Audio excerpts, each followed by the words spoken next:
Welcome to AI News in 10, your top AI and tech news podcast in about 10 minutes.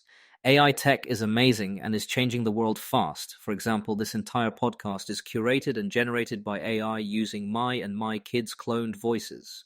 Here's what's shaping the AI and tech world on Saturday, December 13th, 2025. SpaceX has set an eye-popping $800 billion valuation in a secondary share sale and is telling staff it's preparing for a potential IPO in 2026. South Africa just changed the rules that kept Starlink out, clearing a path for satellite internet in underserved areas.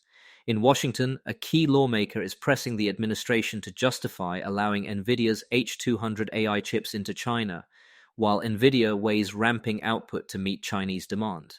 Over in hardware, Tech Insights says Huawei's latest flagship uses a more advanced China-made 7-nanometer chip, and Germany has summoned Russia's ambassador over a spike in hybrid attacks, from cyber intrusions to deepfakes.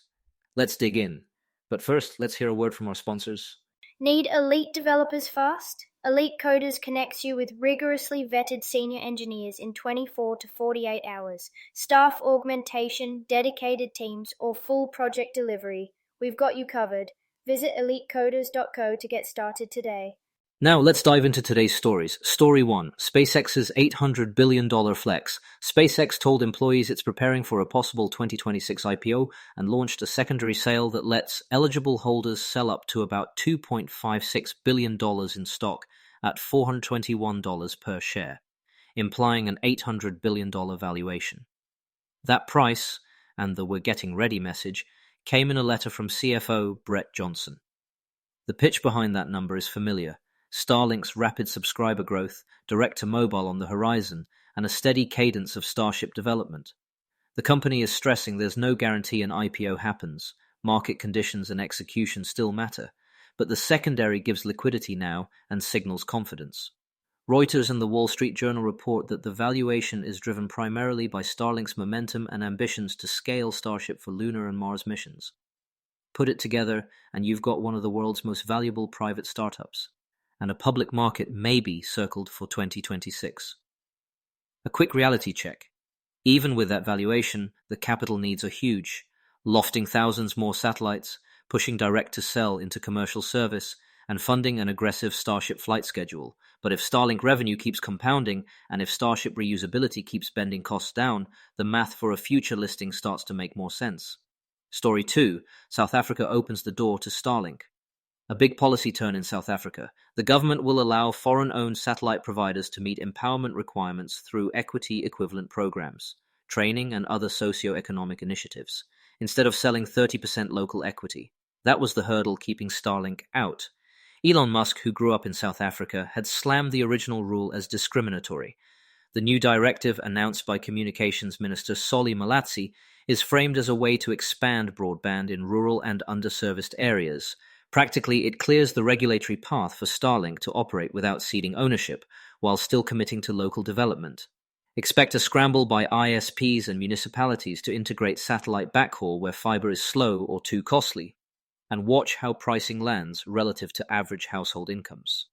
Story 3. Chips, China, and a Capitol Hill. Pushback. Washington's China hawks want answers. House China Select Committee Chair John Moulinar has asked the Commerce Department to explain the decision to let Nvidia sell H200 AI accelerators to China, albeit with a 25% tariff, and he's requested a detailed briefing by mid-January. In the background, Reuters reports that Nvidia is considering boosting H200 production because Chinese buyers, from cloud giants to AI labs, are lining up orders. For context, H200 is significantly more capable than the constrained H20 designed to fit within export limits. Chinese officials are reportedly debating approvals and exploring bundled domestic chip purchases to support local industry. The takeaway, policy, demand, and capacity are colliding. TSMC's advanced packaging lines are finite, and the next few months will shape who gets how much compute. One side effect to watch: whether Chinese buyers lock into long-term commitments that reshape the global supply balance just as Nvidia's Blackwell and Rubin generations ramp in 2026. Before we continue, here's a quick message from our sponsors. This episode is brought to you by Family GPT. the AI chat platform actually designed for kids. If your children are curious about ChatGPT, but you're worried about what they might see, Family GPT gives you full parental controls, content filtering, and the ability to align responses with your family's values, whether Christian, Muslim, Jewish, secular, and many more. Monitor every conversation, set usage limits, and let your kids explore AI safely. No ads, no data selling, complete privacy. Sign up free at familygpt.chat. That's familygpt.chat. All right, let's get back to it. Story 4. Huawei's latest phone shows China's chip grind paying off. Tech Insight's teardown of Huawei's Mate 80 indicates the new Kirin 9030 is fabbed on SMIC's N+3 process, an improved 7-nanometer node. Still behind TSMC and Samsung's 5-nanometer tech, yes, but a step forward for domestic Chinese manufacturing under export pressure. The analysis points to incremental gains over earlier Huawei chips, with tighter design rules and yield improvements at SMIC.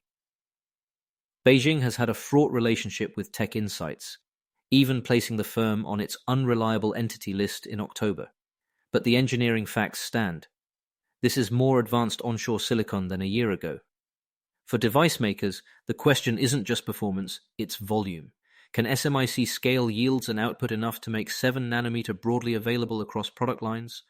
Or will these chips remain mostly halo parts in flagships? Story 5. Germany hauls in Russia's ambassador over hybrid attacks. Berlin summoned Russia's ambassador, citing a spike in hybrid threats, from cyber intrusions to disinformation and alleged deepfake meddling around recent elections. Officials referenced incidents like an air traffic control cyber attack and activity linked to well-known GRU-affiliated actors. Europe's security services have been warning all year about the uptick in AI-assisted influence operations. Synthetic media that's cheaper, more believable, and faster to deploy than the old methods. The summons signals Germany is ready to escalate its response, potentially with new defensive authorities or sanctions coordination at the EU level. For companies, it's another reminder that deepfake detection, content provenance, and employee phishing defenses are no longer nice to have. They're table stakes. Quick add-on. If you're in comms or security, assume a higher baseline of synthetic content during any local political event or labor negotiation. Deepfakes and cloned voice scams are getting better, and the time to detect window is shrinking. Recap. SpaceX set an $800 billion implied valuation and floated a 2026 IPO maybe. South Africa rewired its rules to let Starlink compete without local equity, in exchange for direct investment in communities. Washington is probing H200 sales into China as Nvidia weighs turning the spigot up. Huawei's new flagship points to incremental but real progress in China's chip making. And Germany is pushing back on hybrid attacks and deepfakes. We'll keep watching how these 5 threads tug on the rest of the industry in the days ahead. Thanks for listening, and a quick disclaimer. This podcast was generated and curated by AI using my and my kids' cloned voices. If you want to know how I do it or want to do something similar, reach out to me at emad@ainewsin10.com. That's ainewsin10.com. See you all tomorrow.